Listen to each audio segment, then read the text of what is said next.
अध्याय 156। कुछ ही देर बाद जय भी वहां पहुंचा। उसके आगमन में आत्मविश्वास भरा कदम और अधिकार का स्पष्ट भाव था। जय को देखकर अमन भागना चाहता था। ये जोकर यहां क्यों है? और ऐसा लगता है कि पिछली बार जो हुआ उसके बाद दर्पण ने उसे कुछ नहीं सिखाया। जय ने कमरे का जायजा लेते हुए अमन पर नजर डाली। पास आते ही उसके होठों पर एक व्यंग्यात्मक मुस्कान उभर आई, जो उत्सव से अलग खड़े उस अकेले व्यक्ति को देखकर साफ तौर पर हैरान था। तो जय ने अमन से बात करते हुए विनम्रता से कहा, डांस के लिए तुम्हारा साथी कहाँ है? क्या तुम अकेले आए हो? उन्होंने इस तरह बात की कि वे अच्छे मित्र जैसे लग रहे थे। अमन ने ऊपर देखा। प्रश्न सुनकर थोड़ा चौंक गया। पार्टनर डॉट क्या? कार्ड में साथी के बारे में कुछ भी नहीं बताया गया था, लेकिन इसका मतलब यह नहीं था कि वह नहीं जानता था। फिर भी उसने उदासीनता का व्यवहार किया। आप यह नहीं जानते, मास्टर नूह की सगाई के बाद भोज में नृत्य होगा, इसलिए हर कोई अपने साथी के साथ यहां है। मुझे पता ही नहीं था कि मुझे इसकी जरूरत है। मैंने सोचा कि यह कोई सामान्य भोज होगा। जय की मुस्कान और चौड़ी हो गई। उसकी आंखें खुशी से चमक उठीं। देखिए, ये कोई साधारण भोज नहीं है। इसमें एक डांस सेक्शन होता है और आमतौर पर एक साथी की भी उम्मीद होती है। फिर जय ने जेब में हाथ डालकर आत्मसंतुष्ट भाव से कहा, हालांकि ऐसा लगता है कि आप इतने गरीब हैं कि आपको कोई महिला नहीं मिल सकती। आप अपने साथ चलने के लिए एक भी महिला नहीं खरीद सकते। अमन के होंठ अनियंत्रित रूप से फड़क रहे थे। वह सीधा खड़ा था और उसके चेहरे पर खुशी की लहर दौड़ रही थी। जे का उपहासपूर्ण लहजा आसानी से देखा जा सकता था और अमन उसकी हंसी को उसके होठों से टपकते हुए सुन सकता था। इस आदमी को अपने पिता से ठगे गए पैसों के बारे में कोई जानकारी नहीं थी। अन्यथा अगर उसे पता होता तो जय की हिम्मत उसे ताना मारने की नहीं होती। उसके पीछे 3 जोकर भी आ गए थे। क्या बात है? क्या अब तुम भी हैरान हो गए हो? जॉन ने व्यंग्यात्मक लहजे में कहा। उसकी आंखें दुर्भावनापूर्ण इरादे से चमक रही थीं। जैस्पर ने आत्मसंतुष्ट मुस्कान के साथ कहा, मुझे तो अब यह सोचने पर मजबूर होना पड़ रहा है कि क्या उसे कोई निमंत्रण भी मिला था। क्या वो चुपके से अंदर आया था या फिर पार्टी में खलल डालने के लिए उसने कार्ड चुरा लिया था? जॉन ने सहमति में सिर हिलाया और उसकी नजर अमन पर पड़ी। क्या हमें सुरक्षा कर्मियों को बुलाकर जांच करवानी चाहिए? जय ने हाथ उठाकर उपेक्षा की। उसकी मुस्कान और चौड़ी हो गई। इसकी कोई जरूरत नहीं है। अगर वो यहां है तो उसे मजे करने दो। इसमें इतनी परेशानी नहीं है। क्या हमें उसके लिए कोई लड़की ढूंढनी चाहिए? केन ने बगल में खड़े होकर आत्मसंतुष्ट भाव से पूछा। अमन ने अपनी झुंझलाहट छिपाते हुए बेपरवाही से कंधे उचका दिए। मैं खुद ही सब संभाल लूंगा। फिर वह दूसरों को पीछे छोड़ते हुए आगे बढ़ा और केन के करीब गया तथा अपनी बाहें उसके गले में डाल दी, जिससे अन्य तीनों चौंक गए। तुम क्या कर रहे हो? केन ने लियोन के अचानक हाव भाव से आश्चर्यचकित होकर पूछा। चूंकि वह ऐसी जगह पर था, इसलिए वह उसे धक्का देकर बाहर भी नहीं निकाल सकता था। फिर भी उसने बाहर निकलने की कोशिश की, लेकिन अमन के फुसफुसाते ही वह रुक गया। अरे, क्या तुम्हारी गेंदें ठीक हैं? पिछली बार जब हम लाइब्रेरी में मिले थे तो ऐसा लग ही नहीं रहा था कि तुम्हारी गेंदें बच पाएंगी। आप? केन की आंखों में घृणा भरी झलक थी जब उसने अमन को घूरा, लेकिन उसे अनदेखा करते हुए अमन एक तरफ हट गया और जे की ओर देखने लगा। मुझे आपके आसपास कोई लड़की नहीं दिख रही है, तो क्या आप भी वैसे ही नहीं हैं? जे की नजरें उत्सुकता भरी चमक के साथ अमन पर टिक गईं। हम एक जैसे नहीं हैं। हमें जितनी लड़कियां चाहिए हम पा सकते हैं। आखिर हम तुम्हारी तरह कुंवारे तो नहीं हैं। मुझे यकीन है कि आप इसका पूरा फायदा उठाने का कोई ना कोई तरीका जरूर ढूंढ लेंगे। आखिरकार कोई भी अपनी खुशी खुद बना सकता है, यहां तक कि सपनों में भी। जाओ। जैसे ही जय मुड़ा, कमरे में मानो सांसें थम सी गईं। अचानक जोरदार धमाके की आवाज से मजाकिया माहौल बिखर गया। आस पास बैठे मेहमान आश्चर्य से उछल पड़े और उनके सिर शोर के स्रोत की ओर मुड़ गए। दर्पण विश्वास का चेहरा गुस्से से लाल हो गया और वह गुस्से से जय की ओर तेजी से बढ़ा।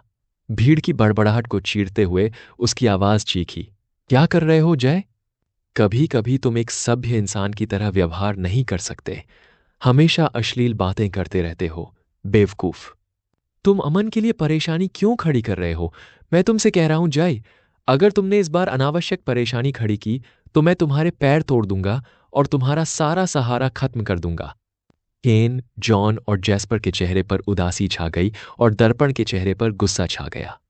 जय का चेहरा पीला पड़ गया और उसने हकलाते हुए माफी मांगी तथा जल्दी से पीछे हट गया तथा उलझन में वहां से चला गया। तीनों भी उसके पीछे चले गए, लेकिन उनके आगे बढ़ने से पहले केन ने अमन के कानों में एक भयावह भाव के साथ कुछ फुसफुसाया। ऐसा मत सोचो कि चीजें हमेशा तुम्हारे पक्ष में ही चलेंगी। हर कुत्ते का अपना दिन आता है। अमन के होंठ ऊपर की ओर मुड़ गए और उसने अपनी आंखें घुमाई और बुदबुदाया, अच्छा ऐसा है। हर कुत्ते के अपने दिन आते हैं, लेकिन तुम सब कुत्ते के लायक भी नहीं हो। दर्पण फिर अमन की ओर मुड़ा। उसके चेहरे पर नरमी आ गई। क्या तुम ठीक हो? अमन इस अप्रत्याशित हस्तक्षेप से अचंभित होकर आश्चर्य से सिर हिलाया। हां, मैं ठीक हूं। बीच में आने के लिए शुक्रिया। दर्पण ने आश्वस्त करने वाला सिर हिलाया, जिससे अमन ने आश्चर्य से अपनी आंखें झपकाईं। तुम मुझे बचाने क्यों आए हो? क्या हम दुश्मन नहीं हैं? अमन मुस्कुराया। दुश्मन क्या दुश्मन, सब अतीत की बात है। क्या तुम्हें लगता है कि मैं ऐसे आदमी से दुश्मनी करूंगा जो साइबर बम लेकर घूमता है और जिसे वह कहीं भी उड़ा सकता है? दर्पण ने कंधे उचकाते हुए कहा। किसी कारणवश अमन को लगा कि यह आदमी उसे कुछ वाकपटु शब्दों से कौस रहा है। अमन अभी भी भोज के माहौल में अचानक आए बदलाव से सामंजस्य बिठाने की कोशिश कर रहा था। तभी उसने दर्पण को उत्साहित भाव से उसे आगे की ओर खींचते हुए देखा। दर्पण काफी उत्साहित दिख रहा था और बोलते समय उसने अपना फोन कान पर लगाया हुआ था। एलेना, हम मुख्य हॉल के पास हैं। कृपया डैनियल के साथ हमारे पास आ जाओ। दर्पण ने किसी को पुकारते हुए कहा। थोड़ी देर बाद दर्पण की पत्नी एलेना और उनका बेटा डैनियल हॉल में दाखिल हुए। एलेना की उपस्थिति बेहद आकर्षक थी। उसके घने भूरे बाल बड़े ही खूबसूरत अंदाज में कंधों से नीचे तक लटक रहे थे। हालांकि वह 40 की उम्र पार कर चुकी थीं, लेकिन उनका युवा रंग, रूप और शालीन व्यवहार उन्हें और भी जवान दिखा रहा था। उन्होंने एक परिष्कृत गहरे नीले रंग का गाउन पहना था, जो उनके आकर्षक नैन नक्श पर 4 चांद लगा रहा था। डैनियल, जो लगभग 20 साल का था, उसके बगल में चल रहा था। उसने एक शानदार सिलवाया हुआ सूट पहना हुआ था, जिससे आत्मविश्वास और संतुलन झलक रहा था।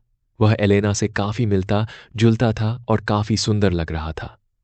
उन्हें आते देख अमन फुसफुसाया, यह कौन सी नंबर की पत्नी है? क्या? दर्पण ने युवक को हैरानी भरी नजर से देखा। मेरा मतलब है, क्या आपकी कई पत्नियां नहीं हैं? अमन ने उलझन में पूछा, जिससे अनजाने में दर्पण का गुस्सा भड़क गया। वह मेरी पहली और इकलौती पत्नी है। अब प्लीज उसके सामने ऐसा मत कहना और मेरी कब्र मत खोदना, प्लीज। दर्पण ने होंठ भेंचते हुए बुदबुदाया। अमन के सवाल पूछने पर एक पल के लिए वह सचमुच डर गया। तभी एलेना गर्मजोशी से मुस्कुराते हुए अमन के पास आई और उसका अभिवादन करने के लिए हाथ बढ़ाया। अमन, आपसे मिलकर बहुत खुशी हुई। दर्पण ने आपकी बहुत तारीफ की है। डैनियल ने सहमति में सिर हिलाया। आपसे मिलकर अच्छा लगा, मिस्टर अमन। जैसे जैसे वे एक दूसरे से बातचीत कर रहे थे, एलेना की नजरें और भी उत्सुक होती गईं। मैंने आपकी हाल की उपलब्धियों के बारे में सुना है। मैं उस व्यक्ति से मिलना चाहती थी जिसने दर्पण पर इतना गहरा प्रभाव डाला है, इतना कि वह घुटनों के बल गिर जाए। अमन ने थोड़ा आश्चर्यचकित होकर जवाब दिया, मुझे आशा है कि यह बहुत बड़ी परेशानी नहीं होगी। इससे पहले कि एलेना कुछ विस्तार से बता पाती, अमन के भद्दे चेहरे को देखते हुए डैनियल ने बीच में ही बात काट दी। कृपया गलतफहमी न पालें, हम नाराज नहीं हैं।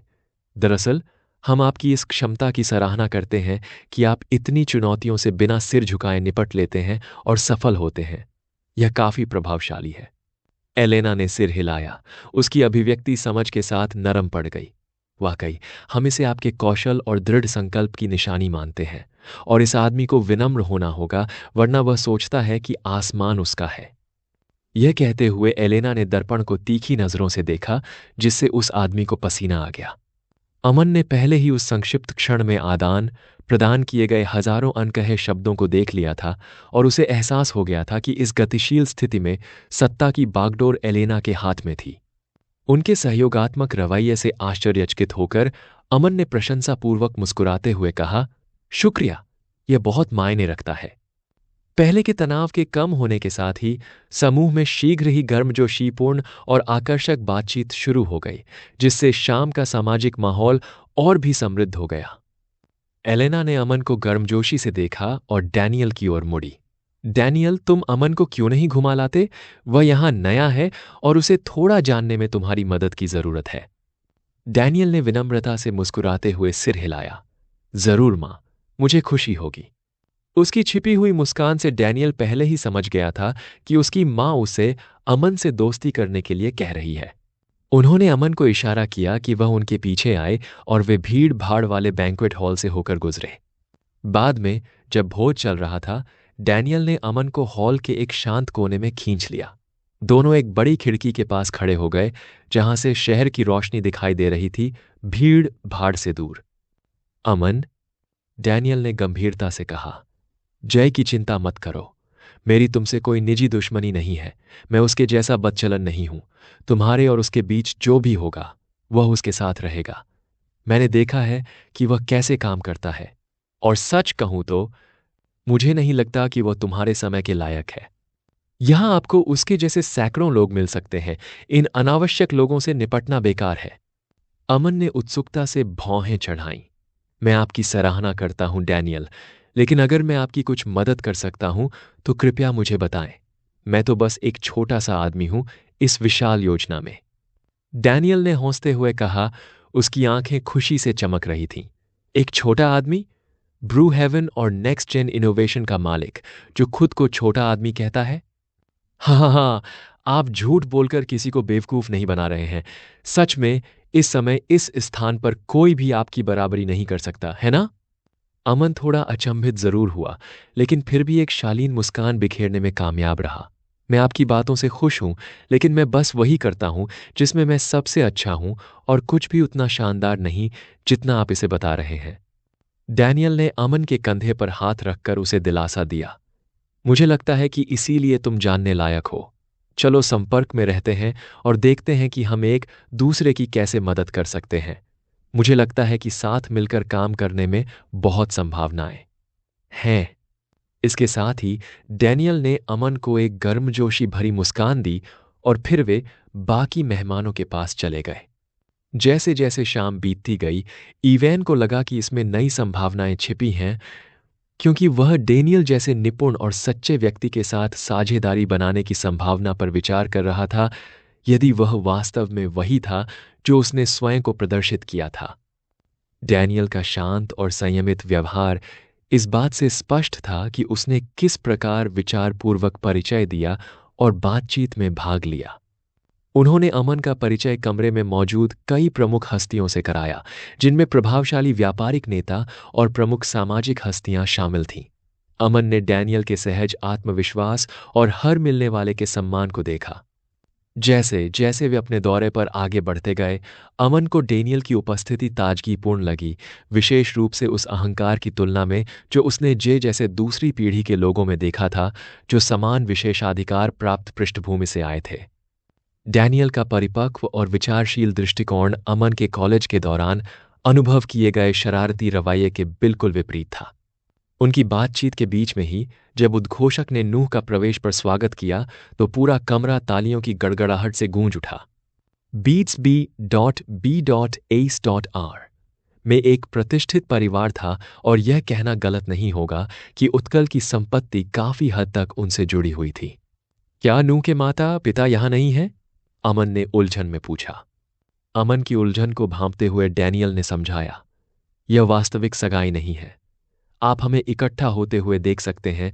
यह दुल्हन से परिचय कराने जैसा है जिसे अभी तक किसी ने नहीं देखा है। डैनियल ने जीभ चटकाते हुए कहा, व्यक्तिगत रूप से मुझे लगता है कि यह आदमी यहां सिर्फ दिखावा कर रहा है, क्योंकि हम अभी भी दुल्हन के बारे में कुछ नहीं जानते हैं। घोषणा के बाद नोआ ने अपनी मंगेतर के साथ शानदार अंदाज में प्रवेश किया और गर्व के साथ अपनी होने वाली दुल्हन का परिचय कराया। लंबे काले बालों और शालीनता की आभा वाली एक बेहद खूबसूरत महिला ऊंचे मंच पर आई। उसका भव्य लहराता हुआ गाउन और शालीन व्यवहार उसकी ऊंची सामाजिक प्रतिष्ठा को उजागर कर रहा था। आत्मविश्वास से भरी मुस्कान के साथ नूह ने सोनालिया को वहां मौजूद लोगों के सामने पेश किया। देवियों और सज्जनों, मुझे अपनी मंगेतर सोनालिया राजपूत से मिलवाने की इजाजत दीजिए। आज शाम उन्हें अपने साथ पाकर हम बेहद खुश हैं। जैसे ही उसका नाम घोषित हुआ, तालियों की जगह कमरे में सन्नाटा छा गया। तालियां अचानक बंद हो गईं और एक पल के लिए गहरा सन्नाटा छा गया। मेहमानों ने एक दूसरे को हैरान और कौतूहल भरी नजरों से देखा। उनका ध्यान पूरी तरह से उसके नाम के उल्लेख पर केंद्रित था। खुशी का माहौल एक पल के लिए थम सा गया। अमन ने प्रतिक्रिया को ध्यान से देखते हुए उस क्षण के महत्व को महसूस किया। यह स्पष्ट था कि सोनालिया राजपूत सिर्फ नूह की मंगेतर नहीं थी। उसका नाम नहीं, उसका पारिवारिक नाम समाज के अभिजात्य वर्ग में काफी प्रभाव और साजिश रखता था। हालांकि सभी के भावों के विपरीत अमन की आंखें उस जोड़े पर केंद्रित हो गईं। मुख्य कार्यक्रम जल्द ही शुरू होगा। भोज कक्ष में कुछ देर के लिए सन्नाटा छा गया तथा अप्रत्याशित रहस्योद्घाटन पर मेहमानों की धीमी बुदबुदाहट सुनाई दी। कभी कभार फुसफुसाहट के अलावा खुशनुमा माहौल अचानक थम गया। सन्नाटे के बावजूद नूह उस क्षण का आनंद लेता हुआ प्रतीत हो रहा था। उसकी आंखों में एक शरारती चमक नाच रही थी। उसने सोनालिया का हाथ अपने हाथों में लिया और कमरे में मौजूद सबका ध्यान अपनी ओर खींचा। एक चंचल मुस्कान के साथ उसने भीड़ से कहा, क्या बात है? क्या तुम हैरान हो? क्या तुम खुश हो? उन्होंने कुछ देर रुककर सस्पेंस बढ़ने दिया और फिर आगे कहा, थोड़ा चौंकना अच्छा है। मुझे तो तब भी आश्चर्य हुआ था जब मुझे पता चला कि मैं इतने अद्भुत व्यक्ति से शादी करने जा रहा हूं। मैं खुद को बहुत भाग्यशाली मानता हूं। एक क्षण के विराम के बाद पूरा कमरा तालियों की गड़गड़ाहट से गूंज उठा और मेहमानों ने अपनी हार्दिक बधाइयां देनी शुरू कर दी। नूह सोनालिया का हाथ पकड़े हुए एक शानदार कदम के साथ मंच से नीचे उतरे। वह और सोनालिया भीड़ के बीच से गुजरे और वहां मौजूद लोगों को विनम्र अभिवादन और हार्दिक शुभकामनाएं दीं। भीड़ में उत्साह का माहौल था। अमन ने यह नजारा देखते हुए डैनियल की ओर रुख किया, जिसके चेहरे पर गंभीर भाव थे। अमन ने धीरे से पूछा, क्या हो रहा है? उसके स्वर में जिज्ञासा साफ झलक रही थी। डैनियल ने अमन की तरफ देखा। उसकी आवाज में गंभीरता का भाव था। तुम्हें राजपूतों के बारे में ज्यादा कुछ नहीं पता, है ना? अमन ने थोड़ा सा मुंह बनाया और आगे स्पष्टीकरण की प्रतीक्षा करने लगा। अमन के हाव भाव देखकर डैनियल ने अपना सिर हिलाया। मुझे तो यह भी नहीं पता कि मुझे यह कहने की अनुमति है भी या नहीं, और बहुत कुछ जानना शायद अच्छा न हो। बस एक बात जान लो, राजपूतों का समर्थन तुम्हें राजा बनाने के लिए पर्याप्त है। गंभीरता से बुदबुदाते हुए डैनियल ने अपना ध्यान नूह की ओर मोड़ा। यदि पहले वह उत्कल के युवराज के रूप में शासन करता था, तो अब वह इंद्र का युवराज होगा। अमन ने डैनियल की आंखों में ईर्ष्या और जलन देखी और प्रसन्नतापूर्वक पूछा, क्या तुम्हें जलन हो रही है? बिल्कुल। उसकी खूबसूरती के अलावा क्या तुम्हें पता है कि उसके परिवार का कितना प्रभाव है? डैनियल ने फुसफुसाते हुए कहा। नहीं, इसके बारे में कभी नहीं सुना। अमन ने अपना सिर हिलाया, जिससे डैनियल की अभिव्यक्ति लड़खड़ा गई जब उसने अमन की पीठ थपथपाई। ठीक है, क्या आप कुछ पीना चाहेंगे? नहीं? ओह, उस स्थिति में बस यहीं रहो, मैं अपने लिए एक ले लूंगा। जैसे ही डैनियल भीड़ के बीच से आगे बढ़ा, अमन की कलाई पर बंधी स्मार्ट वॉच चमक उठी और जैसे ही अमन उसे करीब लाया, वह फुसफुसाई। सर, नूह के परिवार के बलिदान के बावजूद मुझे नहीं लगता कि राजपूत का वहां बसना संभव है जब तक कि। अमन के हाथों में घड़ी चमक रही थी।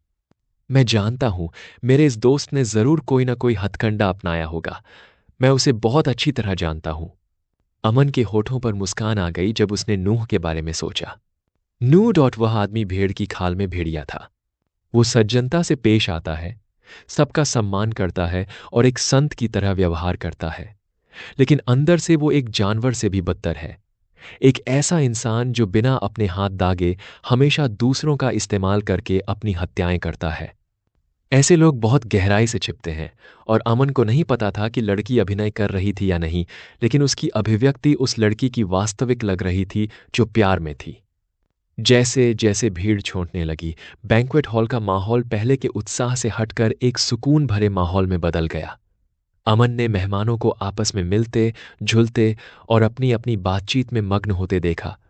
जबकि नोआ और सोनालिया कमरे से होते हुए आगे बढ़ रहे थे, और उनका रास्ता आखिरकार उन्हें अमन तक ले गया। अमन को लगा कि यह अप्रत्याशित नहीं था और उसने विनम्रता से मुस्कुराया। नोआ ने मुस्कुराते हुए अमन की तरफ हाथ बढ़ाया। मुझे नहीं लगा था कि तुम आओगे, क्योंकि तुम तो शर्मीले स्वभाव के हो। अमन ने मुस्कुराते हुए गर्मजोशी और ईमानदारी से भरे स्वर में कहा, मैं अपने कॉलेज के दोस्त की सगाई को कैसे छोड़ सकता हूं। नोआ ने सराहना में सिर हिलाया और फिर सोनालिया का परिचय कराया। अमन, यह मेरी होने वाली पत्नी सोनालिया राजपूत है। अमन ने हाथ बढ़ाकर अभिवादन किया, लेकिन सोनालिया ने उसकी बात अनसुनी कर दी। इसके बजाय उसने बनावटी मुस्कान के साथ अमन की तरफ देखा और उसकी आंखों में एक अलग ही भाव झलक रहा था। मैंने नूह से आपके बारे में बहुत कुछ सुना है, उसने कहा। उसकी आवाज विनम्र थी, लेकिन उसमें तीखापन भी था। नूह तुम्हारी बहुत तारीफ करता है, लेकिन मैंने सुना है कि तुम में बहुत ज्यादा घमंड है। मैंने तुम्हारे जैसे कई लोगों को देखा है और कुछ मायनों में मुझे ऐसे लोग पसंद हैं।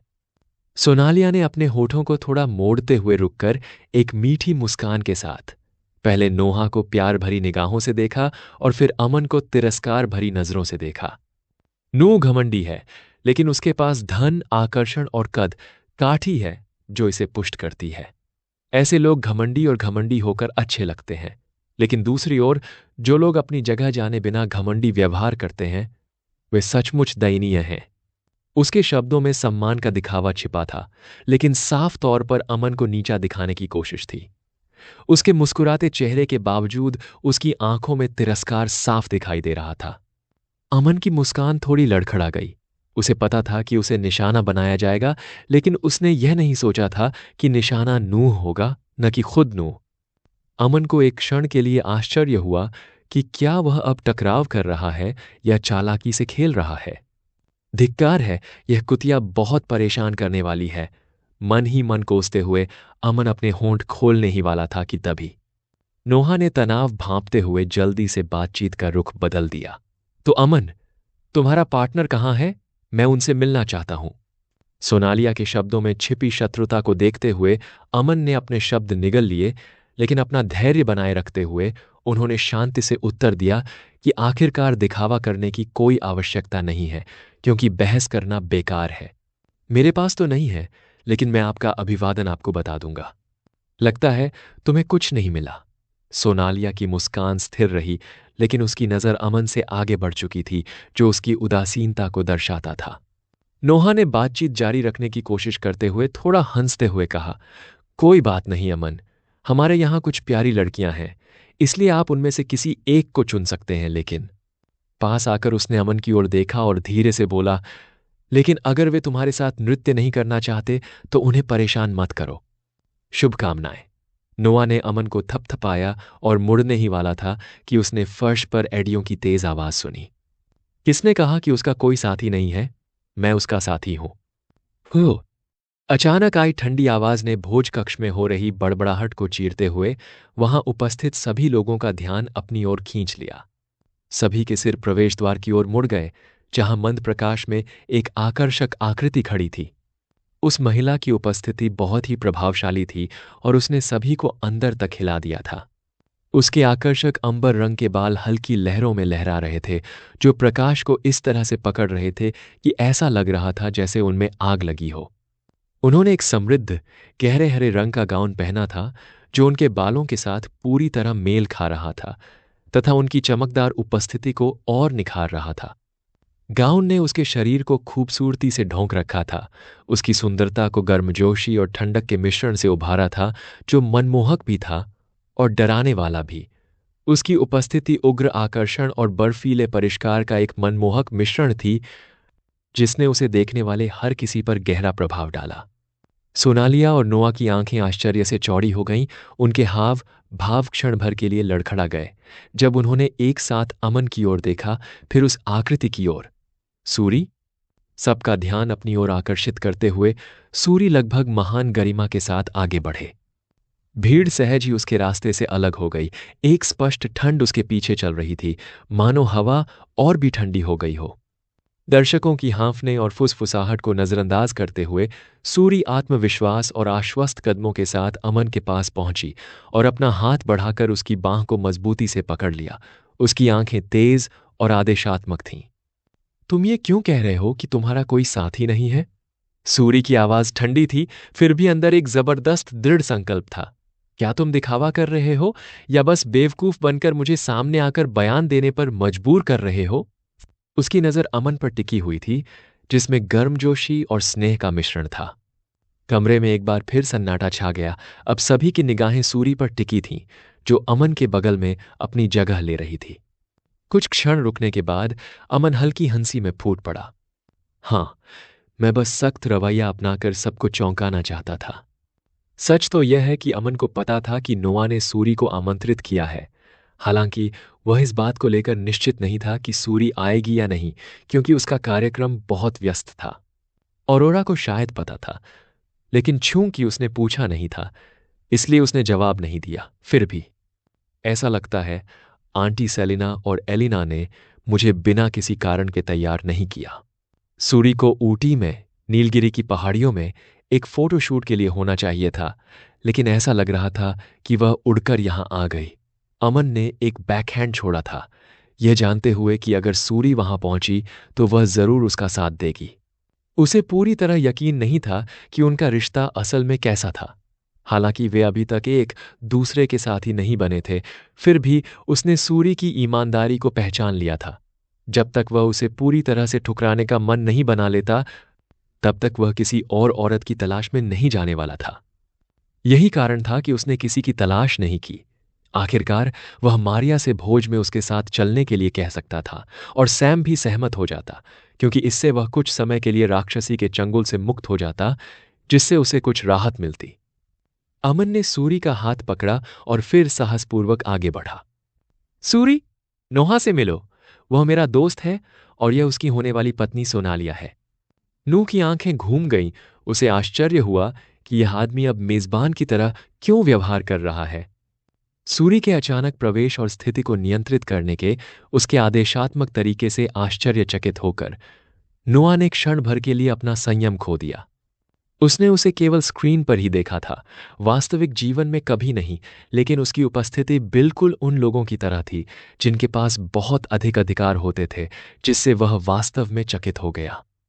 इसके अलावा उन्होंने यह उम्मीद नहीं की थी कि इन दोनों के बीच इतना अच्छा रिश्ता होगा।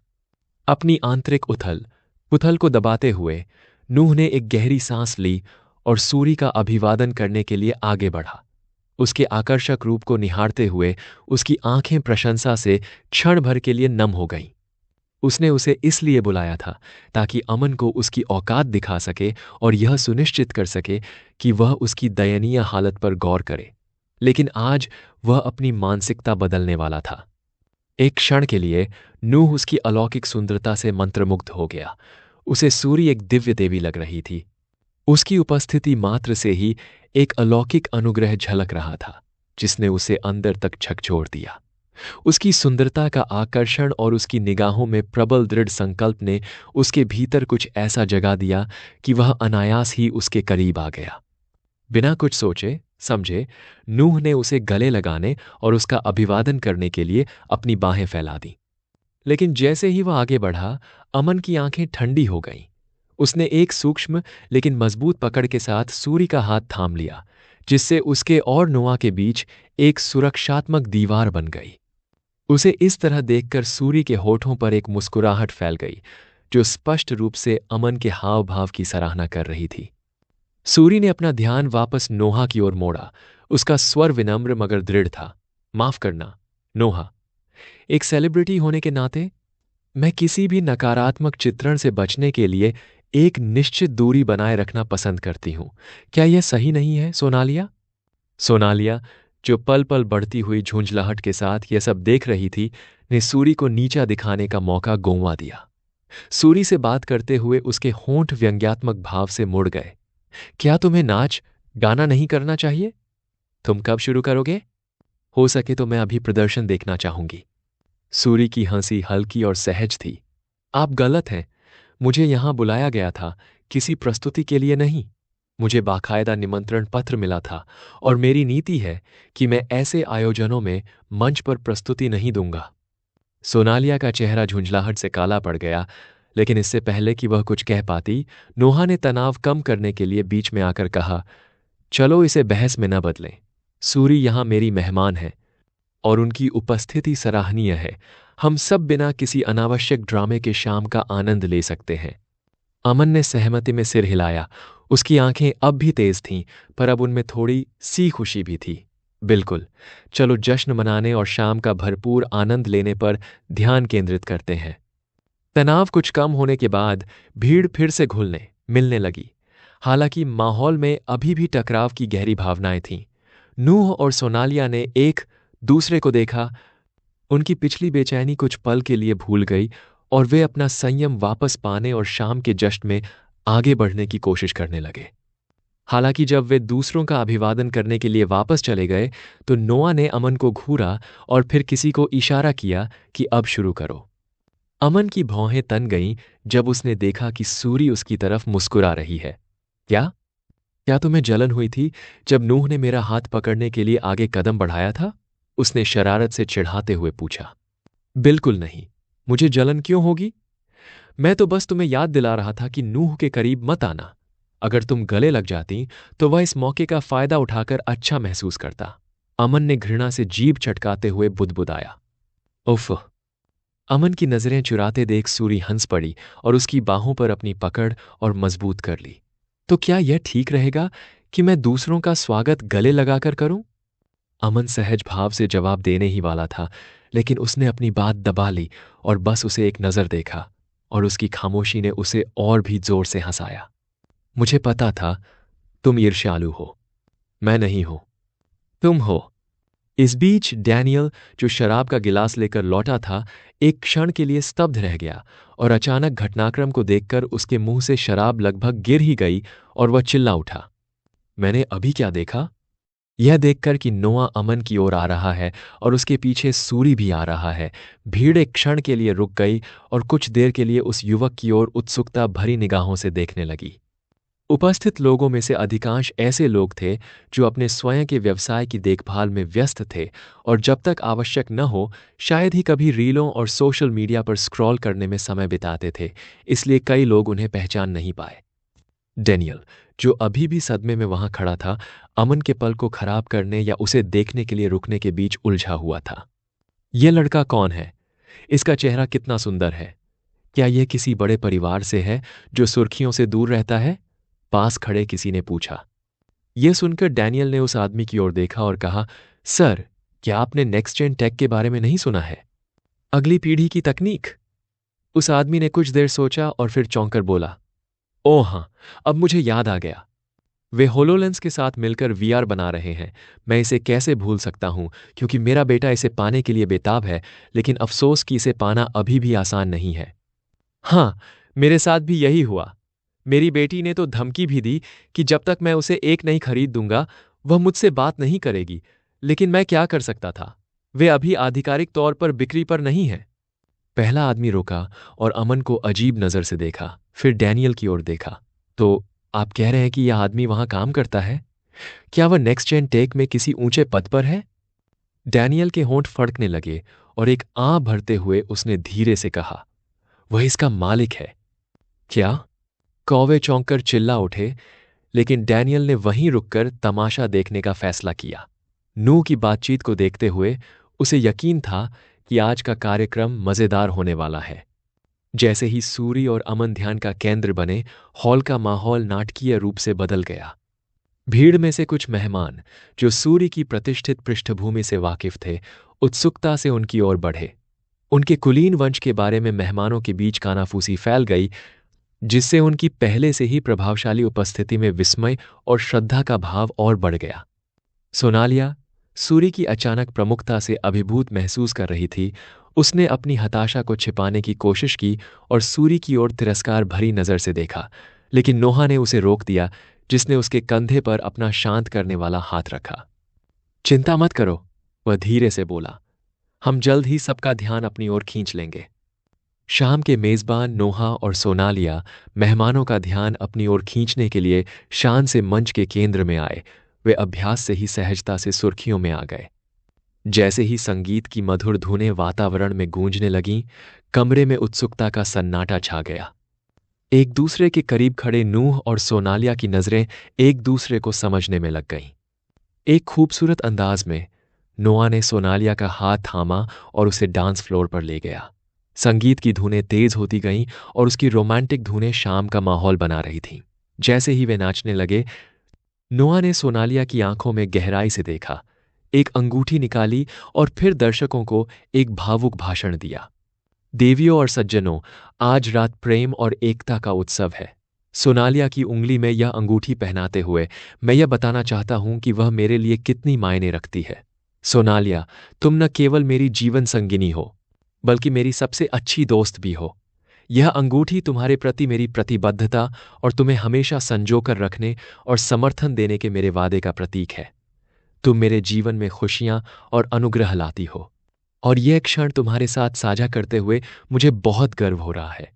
जैसे ही गीत के अंतिम स्वर हवा में गूंजने लगे, मेहमान नोहा और सोनालिया के नृत्य की प्रशंसा में झूम उठे। उनके शानदार प्रदर्शन ने पूरे हॉल की प्रशंसा बटोर ली थी और तालियां पूरे हॉल में गूंज उठीं। संतुष्ट होकर नोआ मुस्कुराते हुए पीछे हट गया। अब जब माहौल बन गया है, तो आइए सभी को डांस फ्लोर पर हमारे साथ आने के लिए आमंत्रित करें। उसने घोषणा की और सोनालिया को अपने साथ लिए हुए भीड़ की ओर इशारा करते हुए उन्हें अपने साथ नाचने के लिए प्रोत्साहित किया। इस बीच जब नोआ ने ऐसा किया, तो उसने एक निश्चित व्यक्ति की ओर देखा और सिर हिलाया। उसकी आंखें रहस्यमय चमक के साथ अमन की ओर मुड़ गईं, इससे पहले कि वह गायब हो जाता। मेहमानों की सामूहिक निगाहों के बीच सूर्य अमन की ओर मुड़ी और उसकी आंखों में एक चंचल चमक थी। उसने पूछा, क्या तुम नाच सकते हो? उसके स्वर में चुनौती का भाव था और वह थोड़ा चिढ़ाने वाला था। अमन ने व्यक्तिगत रूप से अभ्यास नहीं किया था, बल्कि यह एक स्मृति थी जो उसने VR से प्राप्त की थी, जिसे प्राप्त करने के लिए ऑरोरा ने उससे विनती की थी।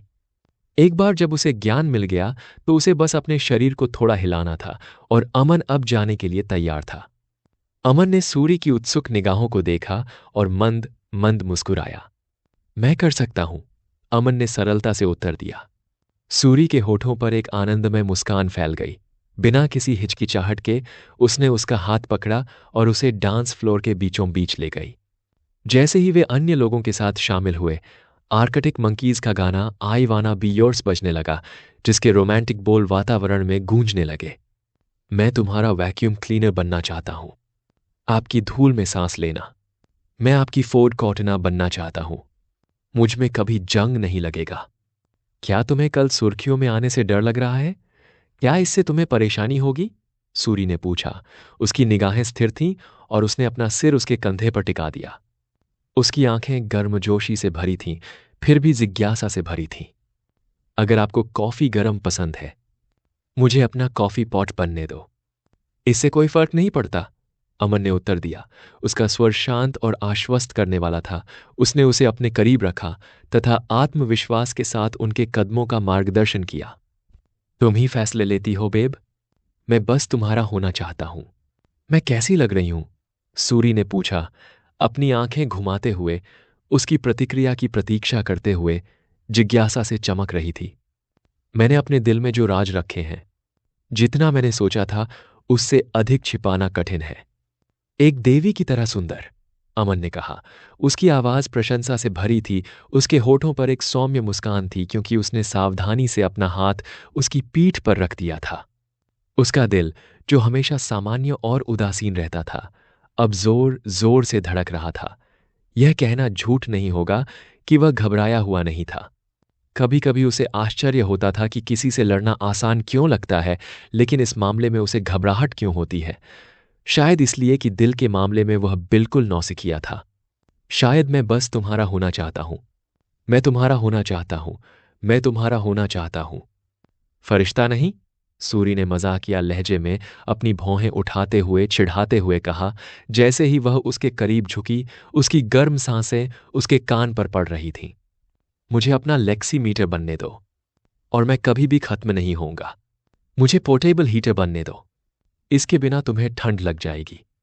क्या आप चाहती हैं कि मैं इसका उत्तर दूं? अमन ने पूछा। उसका स्वर चंचल था, क्योंकि उसने उसे अपने करीब खींचा।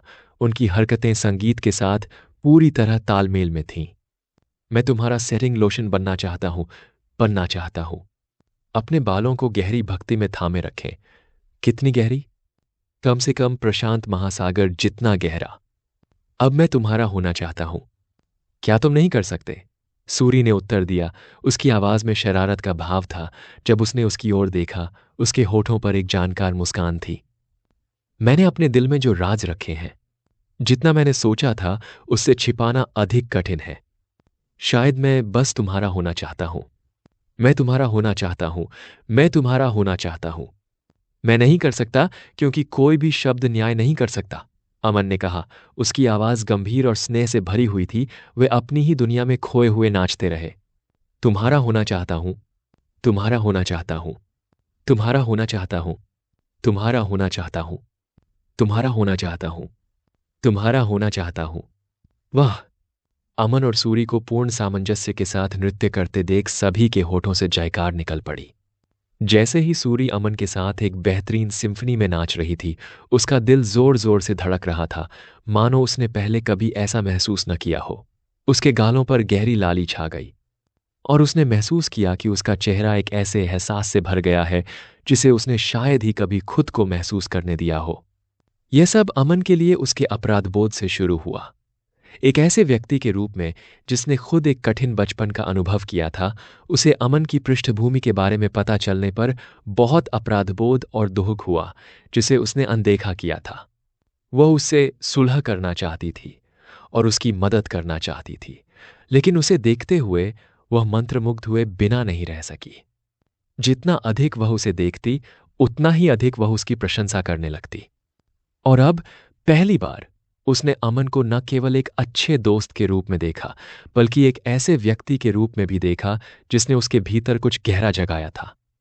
उसकी आंखें, जो आमतौर पर इतनी सतर्क रहती थीं, अब उस वास्तविक भेद्यता और खुशी को प्रतिबिंबित कर रही थीं जिसे उसने बचपन से छुपा रखा था। यह नृत्य महज साझा लय का क्षण नहीं था, यह उसकी सच्ची भावनाओं का प्रकटीकरण था, और अमन के साथ अपने संबंध में एक नई गहराई महसूस करते हुए वह मुस्कुराए बिना नहीं रह सकी। इस बीच हालांकि अमन ऊपर से शांत दिख रहा था, उसका दिल मानो फटने को तैयार था। वह छोटे छोटे जवाब इसलिए नहीं दे रहा था कि वह शांत दिख रहा था, बल्कि इसलिए कि वह घबराया हुआ था। आखिरकार अपने जीवन के इतने वर्षों में यह पहली बार था जब वह किसी महिला के इतने करीब था, और वह भी उसके जैसी सेलिब्रिटी के साथ। नहीं, वह सिर्फ एक सेलिब्रिटी नहीं है, वह एक रानी है।